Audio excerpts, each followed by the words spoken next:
India never had many exciting and fun cars. If you wanted something fun, then you had to pay the premium and go for the premium brands. Because Indian car market was never about having fun cars. It was always about efficiency and how cheap you can make a car. Because of that, brands didn't care to sell fun cars to Indians. Despite all the odds, some brands really tried to give us some fun and exciting cars. But not all of them were a hit. By exciting, I don't mean it needs to have a lot of horsepower to be fun. Hi, this is Zabi and welcome back to Zab Motors. And in this video, we are gonna take a look at some great cars that failed in India. Indians did not treat these cars well, just like your ex did with you. So let's find out why these cars, even after being such a great product, failed in India. The Mahindra Alturas G4. Unlike Tata, Mahindra really tried to compete with the rivals with a proper freaking car. So Alturas G4 started as a SsangYong Rexton. Since Mahindra had 70% stake in SsangYong, the mission was to establish Mahindra in a premium SUV market, along with that expand in global markets as well. So they launched the SsangYong Rexton back in 2012 in India. Okay, so if you don't know about Rexton, it had a chassis, engine and drivetrain shade from a W163 ML class. Yup, the Mercedes' luxury SUV. So you can basically say that Rexton was Mercedes ML class without the Mercedes badge. For 25 lakh rupees, by the way. Everything was great, but then they effed up the marketing. Because of SsangYong brand name, Indians thought it was a Chinese car. You China, me India.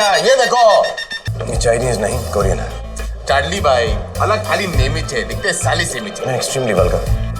Thanks. And that really hurt the Rexton's image. So they discontinued this Rexton in 2018 and launched the newer generation of it. This time, learning from the previous mistakes, Mahindra gave Rexton its brand name and named it Alturas G4 for a fresh start. Now they ditched that Mercedes engine and gave it their in-house power plant with 2.2-liter diesel engine, pumping 178 horses. Looks were refined, there was road presence. Now it finally looked like it was finally ready to rival with the Fortuner and the Endeavour. But then they discontinued it in 2022 because at that time they sold their stake in SsangYong. So why did it fail? Marketing is one of the biggest, if not the biggest, deciding factor of how well the car will sell. And they effed that up kind of. And then came the engine and ride. While ND had a 3.2-liter powerhouse, Fortuner had a 2.8-liter diesel engine. The 2.2-liter diesel engine of Alturas felt small. And we all know that in SUVs, size matters. And along with that, due to suspension tuning and smaller rims, the ride felt a bit bouncy, but still better than the segment king, the Toyota Fortuner. And the biggest thing is timing. Because when the Alturas was launched, almost entire market was captured by the Fortuner.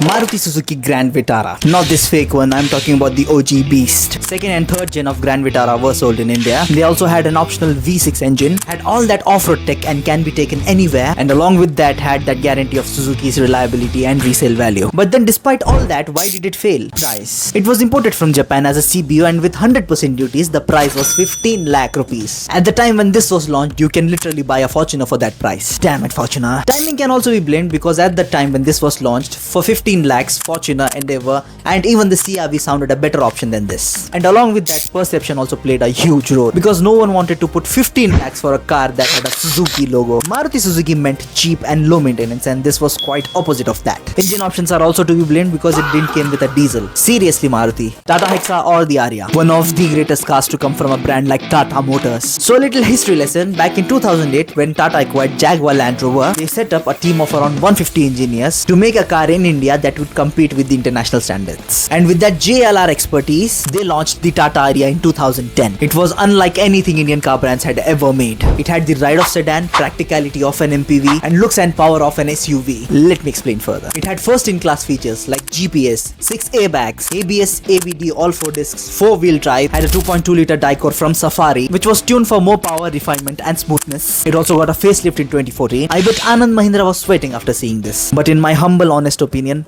don't get offended if you're a Tata Aria fan. I don't care if you get offended, I'm gonna say it anyways. It looked like Indica Vista had a breakup, went to the gym, taken steroids, listened to Thukra Ke Mera Pyar on loop and became the Tata Aria. And I can prove that.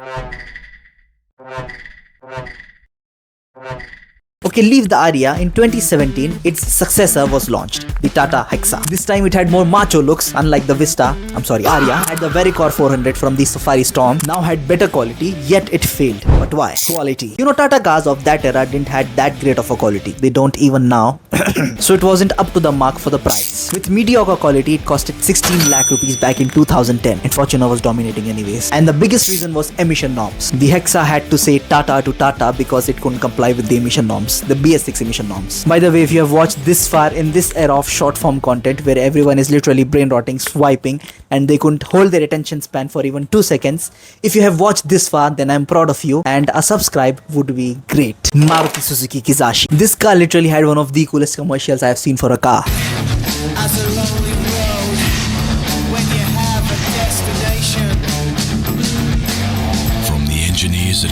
the legendary Suzuki Hayabusa comes a machine with the same sporty DNA.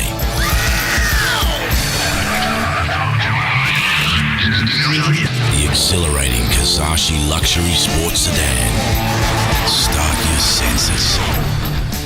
Kizashi was an attempt to change the Suzuki's brand image because Suzuki's image is selling small economy cars or small commercial trucks. So Suzuki wanted to enter the premium car market like the rest of the Japanese brand had done. You know, Suzuki was feeling the FOMO. For example, Toyota had the Camry, although it's a cab, but it's way better than any of the Suzuki cars. Honda had the Accord. So to compete with them, they launched the Kizashi back in 2009. Man, take me back to the 2000s and 2010s because car companies were really trying back then. When it was launched back in 2009, it was loved by the critics. Had a 2.4 liter petrol engine pumping 176 horsepower, which helped it do 0 to 100 in just 7.6 seconds. Was made from high strength steel, because of which it had 5-star safety rating. Premium leather interiors. It was unlike anything Suzuki had ever made. But then why did it fail? Price was a large factor because back in 2009 it was imported as a CBU from Japan and it costed 16 lakh rupees. And perception played a huge role as well, because the same reason as the Grand Vitara, no one wanted to spend 16 lakhs on a car that had a Suzuki logo on it, because they could have easily gotten its competition like the Civic or the Accord. And the timing could be blamed as well. It was launched right after the global financial crisis. Kizashi just didn't fail in India, it failed worldwide, by the way. Tata JTP. Do you know Tata had its own performance division like BMW's M and Mercedes's AMG? Okay, maybe not really that, but at least they gave it a shot.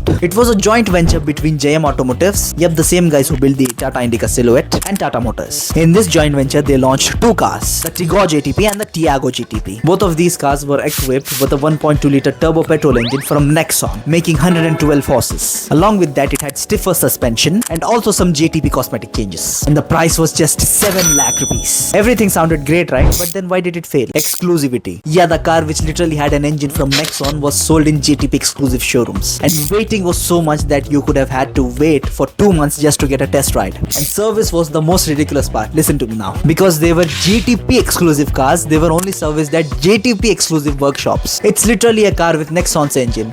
I don't know how any of these made sense to Tata Motors. And you can also blame the demand because I guess no one wanted a performance car from Tata. And the last car which everyone wished was a success, the Tata Nano. We all know the story behind how Ratan Tata got the idea of making a car for just 1 lakh rupees. He was going somewhere and saw an entire family traveling on a motorcycle. That's when he got an idea to make a car which average Indian can afford. A car which could be bought for the same price as a motorcycle. That's how Nano came into existence. With a 624cc engine, 4-seater, had AC, basically way better than a motorcycle. Everything was great. It also had great response. International media was talking about it. But then why did it fail? Marketing. Tata Nano has to be the biggest case study of marketing gone wrong. Tata marketed Nano as the world's cheapest car, when they should have marketed the Nano as the world's most affordable car. And that turned out to be a disaster in a country like India. Because in India, cars are not just means of transport. They are status symbol. And since Tata marketed Nano as the cheapest car, no one wanted that tag of cheapness to them. Okay, that would have worked in countries like the US and UK, but in India, people preferred buying used Alto for the same price. Okay, even after all this, the response was good. But then delays happened.